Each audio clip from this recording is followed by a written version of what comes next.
हाय, मी पूर्वी भावे घे भरारी मध्ये आपलं स्वागत. पण आज घे भरारी सुरू करण्यापूर्वी एक महत्त्वाची बातमी. स्टार माझा मध्ये घडतायत काही वेगळ्या घडामोडी.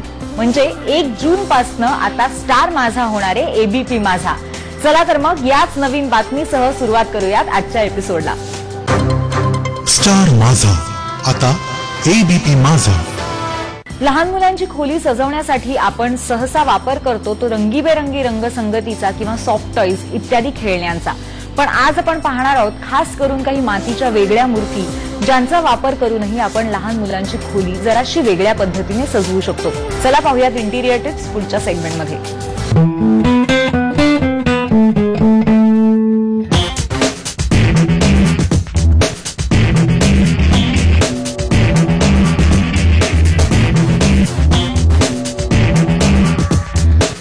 हाय फ्रेंड्स, मी कविता. मी आज तुम्हाला ना काही छान छान टेराकोट्टाच्या आर्टिफॅक्ट्स विषयी माहिती देणार आहे. टेराकोट्टाचे आर्टिफॅक्ट्स जे असतात ना, त्याचा आता एक परत ट्रेंड आलेला आहे. जसं आपण टेराकोट्टाचे छोटे छोटे मटक्यांचे डिझाईन्स बघतो किंवा विंचॅम्स असतात आपल्याकडे टेराकोट्टाच्या, तसेच वेगवेगळे आर्टिफॅक्ट्स पण असतात आणि ते घरामध्ये खूप सुंदर दिसतात. आणि ते जे बनवलेले असतात ते जे आहेत ते आपल्या ट्रॅडिशनल ज्या फिगर्स असतात त्या घेऊन बनवलेले असतात. त्यामुळे ते आपल्याला घरात ठेवताना ते बघतानाही ते आपलेसे वाटतात. घरातली प्रत्येक गोष्ट जी असते ना डिझाईन करताना ती आपण नेहमी अशी डिझाईन करून घेत असतो किंवा करत असतो ती की आपली वाटली पाहिजे, ती आपल्या सगळ्यांची मनाला अटॅच असली पाहिजे. तसेच त्याच्यातले आर्टिफॅक्ट जे असतात ना तेही सिलेक्ट करताना जर तसेच केले ना तर ते घर परिपूर्ण होतं. त्याच्यासाठी आज आपण आलेलो आहोत बॉम्बे स्टोर्समध्ये. आपण एखाद्या ठिकाणी नेहमी जात असतो, आपण जेवायला वगैरे जात असतो तेव्हा सांगत असतो इथे ना साऊथ इंडियन फूड ऑथेंटिक मिळतं. ऑथेंटिक म्हणजे काय, ते ओरिजिनल किंवा जे जसं असतं जसं आपल्याला अपेक्षित असतं त्या साईडचं तसं असतं. तसंच इथे पण काही आर्टिफॅक्ट जे आहेत ज्याच्यात आपण म्हणतो की याच्यात भारतीय संस्कृती आहे असं सगळे ऑथेंटिक आर्टिफॅक्ट्स तुम्हाला इथे बघायला मिळतील. इथे तुम्ही बघाल तर हे टेराकोट्टाचे छोटे छोटे छोटे छोटे छान आर्टिफॅक्ट्स तुम्हाला दिसतील.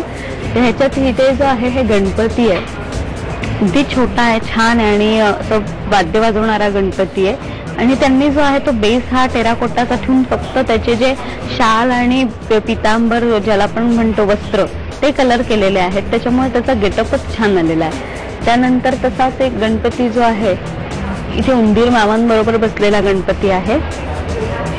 इथे त्यांनी सेम पॅटर्न केलेला आहे, बाकी टेराकोटा फिनिश ठेवून तेवढंच कलर केल्यामुळे ते खूप सुंदर दिसत आहे. हे छोट्या छोट्या गणपतींमध्ये त्यांनी खूप वेगवेगळे डिझाईन्स घेतलेले आहेत. जसं हा आहे, त्यानंतर त्याच्यामध्ये थोडे मोठे गणपती आहेत ते पण तुम्ही बघाल तर पॅटर्न एकदम वेगळा आहे त्याचा गणपतीचा. असा आर्टिस्टिक पॅटर्न घेऊन ते बनवलेले आहेत. आणि ह्याची जी साईज आहे ही साधारण आपल्या घरात जे छोटे शेल्फ असतात छोट्या निचेस तयार होतात किंवा स्पेशली आपण छोट्या जागेत बनवतो तिथे हे आपल्याला ठेवता येतील असेच बनलेले आहेत.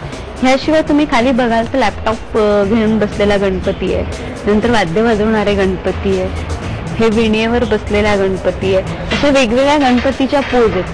कारण गणपती हा नेहमी मुलांपासून मोठ्यांपर्यंत आवडणारा देव आहे आणि हे असे जर तुम्ही मुलांच्या खोलीत ठेवले ना तरी त्यांनाही ते आवडतात. म्हणून मी स्पेशली गणपतीची अशी रूपं बनवलेली छानच दिसतात. त्यानंतर खाली बघाल तर अशा वेगवेगळ्या पोज मधल्या बायका आहेत त्यांनी ठेवलेल्या, त्यांचे असं कलरफुल हे केल्यामुळे त्याही खूप छान वाटतात. ते ह्याही तुम्ही घरात ठेवू शकता, सेट करून ठेवू शकता, सिंगल ठेवू शकतात, त्यामुळे त्या चांगल्या दिसतात. याशिवाय जे आहे ना की मुलांच्या रूम मध्ये जसं हे जे मी म्हटली हे तर कुठेही ठेवतात, असं मुलांच्या रूमसाठी स्पेशली काही आर्टिफॅक्ट्स त्यांच्याकडे आहेत जे तुम्ही बघाल तर जसं हे ड्रम वाजवणारा उंदीर आहे आणि नुसताच तो नाहीये तर त्याचे शूज वगैरे तुम्ही बघाल तर इतके मस्त आहेत. त्याचा ड्रेसअप आणि गेटअप हे असे स्पेशली मुलांच्या खोलीत खूपच छान वाटतात. मेटलचे आहेत आणि त्याला पेंट केलंय आणि पेंट देखील खूप अट्रॅक्टिव्ह केलेले आहेत. त्यानंतर त्यांनी इथे असं एक राजहंस ठेवलेला आहे, तो पण व्हाईट न घेता असा कलरफुल आणि खूप सुंदर केलेला आहे. नेहमी कलरफुल वस्तू ज्या आहेत ना त्या छानच दिसतात. आता हा जो आहे हा मुलांच्या खोलीत ठेवा किंवा तुम्ही घरात कुठल्याही भागात ठेवा, तो छान दिसतो. याशिवाय माऊ इथे आहेत, ह्या पण खूप छान आहेत. असे हे जे कलरफुल गोष्टी आहेत, आता जसे उंदीर मामा आहेत हे तर लक्षातच येईल की मुलांच्या खोलीत आहेत, पण त्याशिवाय जे आहेत हे जे राजहंस आहेत ह्या माऊ आहेत ज्यांच्याकडे फुल व्हाईट फर्निचर कुठल्याही खोलीत केलेलं असतं तिथे हे खूप चांगले दिसतात. व्हाईटचा जो एक खूप व्हाईट डॉमिनेट व्हायला नको म्हणून त्या आपण ब्रेक करण्याकरता ज्या गोष्टी वापरतो त्याच्यात आपण हे वापरू शकतो. आता हे दोन्ही तर आर्टिफॅक्टचं झालं. ह्याच बरोबर आहे ना कॅन्डल स्टँड, हा पण आर्टिफॅक्टचाच एक भाग येतो आणि तोही यांच्याकडे खूप सुंदर आहे. तुम्ही बघाल तर हे खूप छान आर्टिफॅक्ट कॅन्डल स्टँड आहेत आणि हे तुम्ही टेबलवर ठेवू शकतात. त्याच्यात कॅन्डल्स असे ठेवतात आणि हे त्याचे जे डिझाईन्स आहेत मेटलचे त्याच्याने त्याचा लुक एकदमच मस्त आलेला आहे. ह्याच्यात हे ब्लॅक वुडन आहे, नंतर हे ब्राऊन आपलं टिपिकल वूड असतं ते पण आहे आणि हे तुम्ही dining table, centre table, bed side कुठेही हे ठेवा, छानच दिसतं.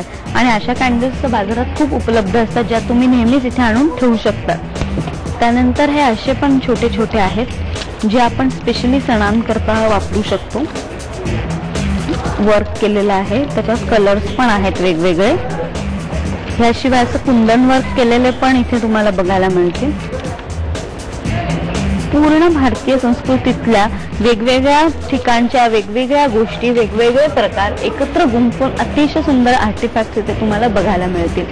त्यामुळे जेव्हा तुम्ही आर्टिफॅक्ट घेतात आणि ते आपल्याला असं नेहमी वाटत असतं, आपण इंटिरियर करताना, घर रिनोव्हेट करताना नेहमी आपल्या मनात एक असतं की हे आपण सगळं का करतोय तर आपल्या मनासारखं व्हावं. ही प्रत्येक गोष्ट जी असते ना तिच्यात आपण अगदी असं गुंतून गेलेलो असतो. जेव्हा आपलं इतकं सगळं त्या गोष्टींमध्ये अटॅचमेंट असते तेव्हा आर्टिफॅक्ट देखील तितके सुंदर आणले ना तर ते जास्त छान वाटत असतात.